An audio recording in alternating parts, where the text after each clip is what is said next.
Pearson Airport is back in the news. I want to show you a video by a former NHL player. He posted a video online, and it shows what Pearson Airport looks like, and he goes through his experience of what he had to endure when it comes to being at Pearson Airport and having to use the airport to be able to travel. This is something that we've heard about for quite some time. And Whitney, he posts his video on his Instagram. Take a look. Like in the middle of no man's land, you can't. Hey guys, Whit here. I don't even really know what to explain. So for people telling me to drive, I can't drive.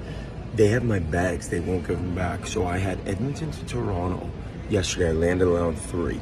I then had Toronto to Boston at 8:30. Customs was about 3 hours, got through, flight canceled from Toronto to Boston. All right, at this point now I go and I see there is a 400 person line with 2 Air Canada workers. There's a million canceled flights, so everyone's just panicking. So I waited in that line about 6 hours. Near the end of the line, by the way, you know how much my feet hurt? Near the end of the line, they closed it. They just said, oh, you have to go somewhere else. We had to re-enter Canada. We had to go through Canadian customs. So by the time I finally see someone from Air Canada, it's 1 a.m. I said, can I just get my bags? I had a ride to Buffalo all set up, and I had a JetBlue flight from Buffalo. I just need to get out of this country, out of this airport. This is the worst airport on earth. I'm telling you, there's no other airport like this. So they say, no, you can't have your bags. Your bags are already like in the middle of no man's land. You can't have your bags. So we have a 8:50 flight for you from Toronto to Boston for this morning. This is at 1 a.m. Okay, be here at 5 a.m. they said. So I got here at 4:55. I wanted to be 5 minutes early. So I wanted to be 3 hours and 55 minutes early. I get here, this woman says, oh, we booked you actually on a flight from here to Montreal and then Montreal to Boston, but that leaves in 50 minutes and you can't make it. They never sent me an email. They just, I started laughing. I mean, what are you gonna do? It was either that or like cry. So now I'm on a 10 a.m., but there's nobody really around the gate. Yeah, I'm so in shock at this place. It is the biggest disgrace known to man.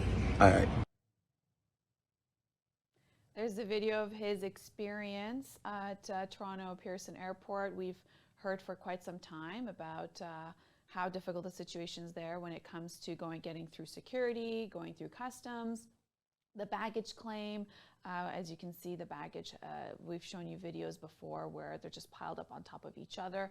And now he's talking about the counter at Air Canada, and he's saying he waited 6 hours to be able to get to be able to get through, and they closed it and redirected him without any information. So if you do have plans for this summer, well, maybe it might be a chance to rethink which airport you're going to go from, as there are other airports in the area in the GTA to perhaps you'll have a better experience. And this comes on the onset of passports, where there is, and we've covered the story where people are actually camping overnight at Service Canada to be able to renew their passport.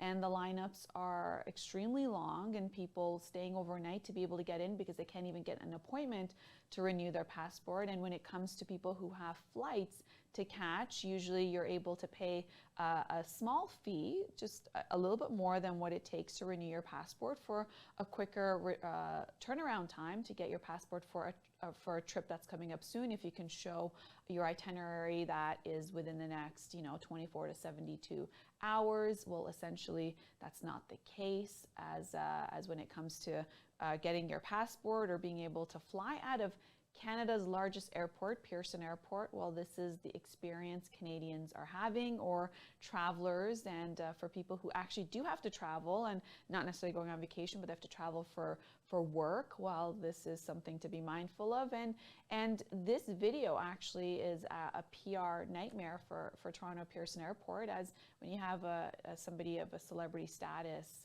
sharing his experience on his own Instagram, well, it's going to raise eyebrows, other than the news covering it, that's a whole nother story.